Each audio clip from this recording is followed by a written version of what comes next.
Qaawwintoota daawwattoota keenya akka jirtan nagaa fayyaadhaa kun barkoo miidiyaa keessanii miidiyaa keessa kana laayik share sabiskiraayib godhaati ergaa keenya wal biraan gahaa. Akkuma baratame arraan tanaan sagantaa gabaabduu qabannee siin dhiyaanne sagantaan kun dhimma irratti taasifnu dhimma jaarmee haaree tokko kan dhiyeenya kana jaalameeti. Maqaan isaa gamtaa qeerroo dargaggoota Oromoo Afaan Oromootiin gamtaa qeerroo dargaggoota Oromoo jaarmee kana yoo ta'an ijaarame fuula feesbuukaa Jeneraal Haayiluu Gonfaa irratti fuula feesbuukaa isaa irratti maxxanfamee jira. Barreeffama wayitii wajjin jaarmeen kun jaarmee akkamii hayyoon isaa maali eenyurraa ijaarame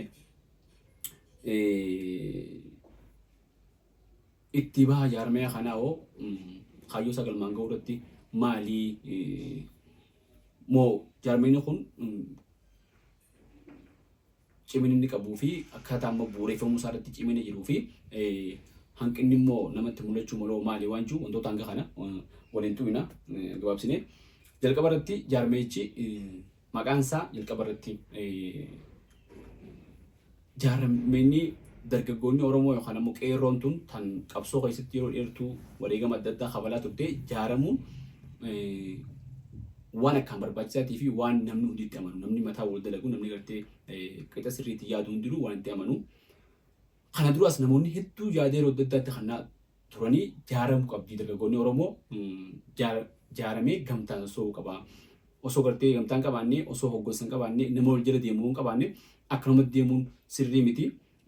Hoggansaas ni shaakalanii gaggeessummaa ni shaakalanii obsaas ni shaakalanii gartee hayyuudhaa fi imaamataan deemuudhaas ni shaakalanii dargaggoonni ja'amee yaadama yeroo dheertuu dubbachaa turan. Akka dargaggoo tokkotti yeroo turtuu dura toora waggaa 5 dura waggaa 6 dura 2020 fakkaata. Jaarmee tokko dambiitti gumaasaa barreessinee gamtaa dargaggoota jechuun barreessinee loogoo isaa tolchinee waa hundi tolchinee biiroo dargaggoo fi daa'imman dubartootaa fi dargaggoota ture addamuu na fakkaatti gaafasan sadarkaa Oromiyaatti na fakkaata galchinee ture zaman dheeraadha gaafni sun turtuudha. Wanni san booda irraa immoo lakkuma siyaasaan teenyee jijjiiramaa deemtuuni gama tokkotti lucuufamte harka mootummaa seentee akkasii gama tokkotti hafte. Kana namoonni hojii turre hundinuu ni beekanii eenyu akka agartee waan san anaa fi saayibaa kiyyaatu utinee isaa waliin qopheessinee saayibaa bankii tokkotti erginee mootummaa seenaa maleedha. Erginee waan san akka godhan goonee waraqaalee barreessanii gaddeebisanii turanii san booda immoo ittiin deebine akka siyaasaan Oromoo daayinaamikii ni beektanii yeroo takka gartee akkana yeroo tokkummaa jettee wajjin fiigda yeroo kanas deebitee nama kanatti maqaa itti baaftee dhoowwita waan akkasitti ture. Wanni akkasii san bira dabartee gaafa sanuu jaaramuun filannoodhaan miti dirqama jechaa turre. Amma immoo dhufee dhiyeenya kana guyyaa 2 dura fakkaata guyyaa takka 2 dura waan kana argee waan bareedaadha akka gartee jaarmee dargaggootaatti. Jaarmee dargaggootaa jechuun maal jechuudha waan jedhan akka konseptii gartee addunyaa jaarmeenii jirutti jaarmeenii gosoota adda addaa jira. Gosa gartee jaarmee siyaasaa jira, jaarmee hawaasummaa jira, jaarmee tola ooltummaa jira. Jaarmee biraa gartee siiviikidhaa kanneen mirga namaatiif falmanii jira. Jaarmee siiviikidhaa kanneen araara buusanii jira, kanneen hubannoo uumanii jira. Jaarmee adda addaa jira. Jaarmeen sun kun san keessaa maali yoo jenni akkaataa gartee hayyuu isaa ifaa ta'uu baatullee sirna ijaaruudha jaa asirra akka taa'ametti sirna qabsoodhaan mootummaa firraa fonqolchanii sirna fi qabsoo isaaniitiin jijjiirama fidan kana osoo faalleessuun taane jijjiirama kana tinnisanii gargaaranii sirna ijaaruudha jaa hayyuun isaa akka gartee as keessa jirutti jijjiirama kana dhiisanii keessaa ba'uun yookaan immoo burjaajii siyaasaatiin faffaca'uun sirrii miti jee dubbata. Akka jaarmee kanaatti jaarmee kana moggaasii maqaa isaa rakkoo qaba. Gamtaa qeerroo dargaggoota Oromoo jaa. Ma fakkeenyaaf waan takka hoggaa jalqaba irraa kaasnee tokko barbaannu. Cimina isaa jaarmee hangana eeguu dubbannee booda jaarmeenni jaaramuun waan bareedduudha. Hayyoo ifaa qabattee dookumentii qabattee hoggantoota qabattee jaaramee deemuun akkaan bareedaadha. Garuu ammoo ugguu jaarmee jaaramtu gufuu nu mudachuu malanuu maal jettee xiinxaltee ilaaluun dirqama ta'a jechuudha. Kanaaf jaarmeen kun faayidaan isaa akka jaarmee tokkotti yoo gartee hayyuu jaarmeef kan nageenya buusuu kana keessatti kaayyoon isaa akkas jira paartiilee siyaasaa hedduutti miseensota ABO keessa jira KFO keessa jira badhaadhinaa keessa jira jaawwanni barreeffamni kuni namoota gartee miseensa dhaabbata hawaasummaa adda addaa keessa jiran illee as keessa jiranii jira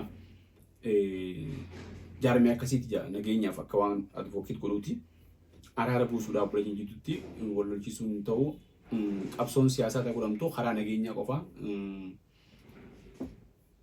malee karaan kun hin ta'u jira hungaawwama bareedaadha dhumarratti nama nagee jaalatu waaqayyoon jaalata jira waan agartee akka daawaa wayiiti hoggaa jalqaba irratti faayidaa isaan gana dhodhooyne booda gama nageenyaatiin gumaata godhuu danda'a dargaggoota kana ijaaree dargaggoo wal barsiisuu illee gartee namni gaafa qeeroo hojii ture nama gaafa hojii ture nama wal beeku jedhan illee namoota waliif fidee wal barsiisee gartee obbolummaa uumuu keessatti bareedaadha. Kana malees dargaggoota kana jaarmeenyi kun dargaggoota kana gama diinagdeetii fi gama hojiitiin utubuun akkaan bareeda jechuudha yoo godhamoonni sun waan godhamu miti mooskii godhamu jaa hin godhamne jaa dargaggoonnis keessa qaxaramanii miindaa argatanii jiran jaa kun akka hanqinaatti fudhadhaan dargaggoonni eega dhaabbata ta'e dhaabbanni kun jaarmee jabaa ta'uu qaba eegamu fuuldura dargaggoonni wantoota mammaan tana nageenya san barbaaduufis ta'e waan fedha godhuudhaaf achi keessatti itti gaafatamummaan akka hojjetaniif nyaatanii dhuguun dirqama isaaniiti qaxaramanii dalaguu qabanii jechuudha namoonni hundi qaxaramuu qaban sun ta'in hooggansi jiraachuu qaba jechuudha. Kun miseensi akka miseensaatti yookaan buusee yookaan ammoo faayidaa argachuu danda'a. Ciminni isaa wantoota sadeen kan agartee jaarmeenyi akka jaarmeyaatti faayidaa kaayyoo isaa galmaan ga'u nageenya buusuu dargaggootaan wal barsiisuu yoo taate faayidaan isaa kana yoo taate akka hanqinaatti wanni qabu ka'uu malu maal fa'aadha inni yoo ilaalle jalqaba irratti maqaa isaa irratti gamtaa qeerroo dargaggoota Oromoo jira. Qeerroo fi dargaggoota Oromoo jechuun akkami? Yoo isaan akka adda baasan fakkeenyaaf qeerroo jechuun namoota foolleen ga'een jedhanii qeerroo yookaan ammoo dargaggoota sanii ol jedhanii adda baasan malee qeerroo jechuun afaan Oromootti yuuz jechuudha. Yuuz jechuun ammoo dargaggootuma jechuudha. Afaan Ingiliffaattiinis Oromoo yuuz jaa. Eegartee Oromoo yuuz yuuniyeen taate dargaggootaa fi qeerroo maaliif jaa hajuu maqaan isaa bakka kanatti hanqina qabaa jechuudha. Maqaa kana akkamitti hanqinni kun dhufe jettee yoo yaadde akka loogoon isaa dalagamtaa qabu ilaaltu waan sirriitti yaadamee miti. Waan jajjaraan godhame. Jajjaraarraa mul'ata.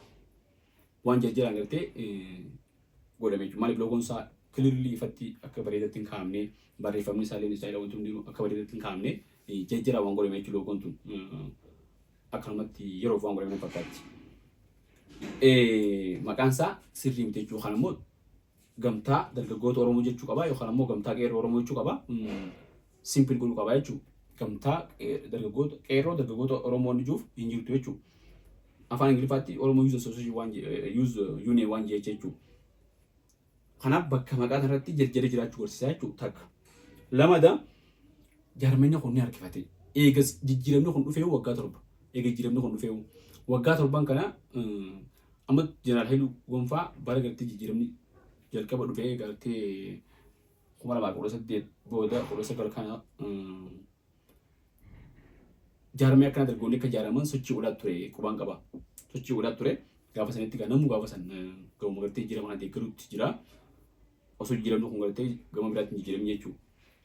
Wanni sanillee gartee waan itti baasaan agarre waan irra geeggan agarre. Namoota garii jechuudha keessatti gartee gama sabuutii kana keessatti haafanii wanta malee. Kunis laata waan akkasitti taatee jechuudha waliin kaasee hedduu harkifataadha wanni kun ni harkifatee hedduu ture jira. Yeroodhaan sila godhamuu qaba jechuudha kun. Maaliif osoo qeerroon hundi adda facaatee ilaalcha siyaasaatiin hawaasummaan diigamtee ilaalcha siyaasaatiin gartee dargaggoonni kun wal jibbee warra qabsaa'ee maqaa wal balleessee lubbuu wal balleessee qabeenya walii balleessee maatii walii hin balleessin maaliif hin jaalamne sun jaalamee ta'etu jechuudha. Kalamadaa immoo gosa jaarmeyaati. Gosi jaarmeyaa akkanaa kuni mindaan qabdu jee amma namni keessatti qaxaraman mindaan qabanii jaarmeyaa siyaasaatii simiti jee taakka. Jaarmeyaa NGO simiti jee kan mootummaa raabilisaati. NGO jechuun non governmental organization kajanii sanii simiti jee. Jaarmeen kun duba jaarmeyaa akkamii? Kun gaafii taa'ee jiru gosti jaarmeyaa isaa. Gosti jaarmeyaa kilirlii ifa ta'uu qabdi jechuudha. Amma gamtaa dargaggoota yoo taate gamtaa dargaggoota liigii jira amma akka paartiitti liigii qaban. Liigii dargaggoota Oromiyaa jira, liigii dargaggoota Itoophiyaa jira, liigii jira. Kunoo kasan irraa adda haamii liigii dargaggoota Oromoo eega jiraate, Oromiyaa eega jiraate jechuudha. Gamtaan kun ifaa miti jechuudha. Gosti isaa gosti isaa ifa taatee yookaan inni ijoo taatee yookaan ammoo jaarmee mootummaa jaarii taatee yookaan ammoo jaarmee mootummaa irraa bilisaa kan inni ijoo taatee baay'ee danda'ee fi gartee sochiif danda'e guutee buusiidhaanis taatee deeggartootaanis taatee sochiif danda'e guutuu qabdi jechuudha. Yoo akkas hin taane wooma gartee yeroodhaaf itti fayyadamee namoota tokko tokko isaa piik godhanii bira kutan taa'ee jechuudha. Kas daffaarratti jaarmeenni kun loogii irraa bilisa waan jedhamu nama shakkisiisa. Loogii irraa bilisa waan jedhamu. Yeroo hedduu golfaa waan itti keessa kaasee qaba. Qeerroon tun namoonni waan keessatti hirmaatan namoota jijjiiramaa keessatti gartee bu'aa guddaa buusee namoota gartee jijjiirama durirraa qaamaan keessa turanii jedhe. Namoota fagoora ta'anii dubbatan osoo hin ta'in namoota qaamaan keessa jiranii jedhe. Waan kana caalaa dhugamu. Yeroo hedduu gonfaa jijjiirama booda biyya galee mutaasaatiif.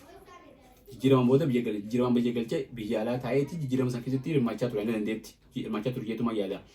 Ammaan tana garuu wanni jee akka wanni kun gam tokkee ta'uu agarsiisu namoota qaamaan as jiru namoonni kun ammas gama biraatti hin hirkisinaadhaa jee. Gama biraatti hin hirkisinaadhaa akka duraanitti gartee gam tokko maxxansanii hin rukutinaadhaa warra harkatti hin balleessinaadhaa jaarmee kana. Kun bareedaa ta'eetuma garuu jalqabuma irrattuu gama tokkotti maxxansinaa jechuu maaltu fidi. Jaarmeeniif dandahaa ta'ee jaarmee bilisaa jeetuma dhaabbata. Namni ibbaan fedhe gam tokkotti harkisuu waan fedhe. Inni immoo jabeessuu dandeessan deeggaraadhaa yookaan ammoo cabsuurraa qusadhaadhaa jee jalqabaa cabsuutti hafee hudhaa jechuudha. Maaliif akka namni gartee shakkiidhaan laalu goote kana jechuun. Kun gaa ilaalcha kiyya namni gartee jaarmeen kun jaarmee bilisaati jee yoo kiliirlii kaa'ee hayyoo isaa kaa'ee dambii san namni laalee miseensa ta'uu danda'a jechuudha. Akkaataa miseensummaa isaatis hin beekamu gar tokkee ta'uunsaa nama shakkisaa jechuudha. Maaliif namoonni amma dargaggoonni hedduun keessatti hirmaatan akka inni jirutti namoota gartee paartiilee biraa illee keessa jiran jechuu asirratti harkuma barreeffama irratti garuu qabsoon karaa nagayaa qofa dhugaa jiru gartee namoota obboleeyyan akka walii lolee godhuun bareeddu. Amma waan kana irratti daatee waan takka deemu turte takka jira. Qawwee obboleeyyan irraa calisiisuu jedhanii waan deemu takka jira. Qawwee obboleeyyan qawwee wal dha'uun qabanii hayyuu takka jira. Wanni sun ammoo dhugaa hin ta'amaniitiif immoo daldala siyaasaatiif akka taate yeroo bitachuuf akka taate nama shakkisiisa. Gama kanaan jaarmeenni kun imparshalitiin isaa gam tokkee kan ta'in loogii kan qabne nama shakkisiisa jechuudha. Loogii waa keessatti fakkaata. Maaliif waan kana namoonni keessatti hirmaatan almost namoonni qindeessanii kunis namoota gartee ilaalcha paartii akka deeggaruu waan qabne jechuudha. Kanaaf gama kanaanis laalamuu qabaa jechuudha. Kun waan jaarmeenni kun gartee hanqina qabu malee jaarmeenni kun gartee hin taane diigamuu qabu waan jiru miti jechuudha. Kadhuma bu'a qabeessummaan jaarmee kanaa. Amma fakkeenyaaf jaarmeenni kun loogii qabaa inni namoota keessa ilaaltee namoota tokko tokko shakkitu keessi jiraachuu mala akkaataa adeemsaa kana wantoota amma kaafne kana ilaaltee gartee wanni kun si amansiisuu dhabuu mala shakkii uumuu mala gaafa gartee wanni kun jalqaba shakkii uume bu'a qabeessummaan isaa gabbu'aa deemaa jechuun implementation irratti. Maaliif wanni jaarmeenni kun jiru akka namni biraa yookaan immoo paartiin takka itti fudhatama wanti inni godhuun akkasii fudhatama dargaggummaan dargaggoo gartee yookaan paartii ta'a dargaggoo gam tokko ta'a jechuudha. Gama kanaan hanqinni jiru akka nama mul'ata jechuudha. Kanaan maaltu godhamuu qaba? Hanqina amma kanaan inni godhamuu qabu jaarmeenni kun ifaa fi ifatti marii waloota akka amma dura qopheessillee taatu marii qopheessee dookumentii isaatti ifaa ifatti dargaggoota Oromootti gabbaasee hunda hirmaachisee dargaggoo Oromoo bakka fedhe kan jiru haala fedhe keessa kan jiru hirmaachisee even jaarmeenni kun jaarmee gartee nageenyaa fi maal waan jiran kan osoo hin ta'in dargaggoota Oromoo kanneen qabsoo keessatti wareegama guddaa qabanan kan gartee ilmi irraa du'ee maatiin rakkoo keessa jirtu kan maatiin abbaan irraa du'ee ilmaan rakkoo keessa jiran kanneen akka Adam Diimaa kanneen akka warra Falmata Abbaa Girnoof namoota hedduu jira namoota gartee maanta nuti beeknu dargaggoota hedduu jira hawaalaan sadii beektaa micoo akka Magartuu Abdallaa fa'aa namoota qabsoora miidhaman kana jechuudha. Even namoota kana yaadachuu irrattuu maaliif hin xiyyeeffatanii jaarmeenyi kun maaliif nageenyi kun namoonni amma dura nageenya amma daawan qabsoo tanaaf madaawan qabsoo tanaaf du'an qabsoo tanaaf dhiigan qabsoo tanaaf jiruu isaanirraa buqqa'an namoonni kunuu yoo bayyanatanii namoonni kun wanni kun qabsoo tanaaf akkana taanee janii isaan kanaaf beekamtii kaninee fi isaan kun wallaan sarkatanii isaan kun miira gartee wanni kun jiran kun keenya jedhamutti dhagahame malee akkanumatti daldala siyaasaatiif qabsoo karaa nagayaatti malee qabsoon tun hin taatu dargaggoota kana waliif finnee akkana goona jechuun gahaa miti jechuudha. Kanaaf dargaggoota hundaa banaa yoo taate dargaggoota hundaa mariisisuudha. Kaayyoon ifaa ifatti beekamuudha. Qaamni waan kana hundeessu kaayyoo dura qabee mariisee kaayyoo saniin waliigalee deemuu barbaachisaa jechuudha. Maaliif hogguutaan akkuma ammaan dura jedhattee nageenyaaf sochii godhamaa ture sanii hoggaa xiqqoo deemee gufachuu malaa jechuudha. As keessa namootuma keessa jiran kan ammaa waan kana jaaree walitti dhufeetu booda deemee walirra duuluun dhufti jechuudha. Hojjetii baasuun dhufti waan adda addaa dhufa jechuudha. Akka akkas hin taane jaarmee kana ammumarraa sirreessuun barbaachisaadha jechuudha. Maqoo dabe kan taane yoo ammaan kana dabe immoo diriirsuun nama dhibde jechuudha. Halloo osoo isiin jiituuraatiin dhifanii jedhanii jechuudha. Kanaaf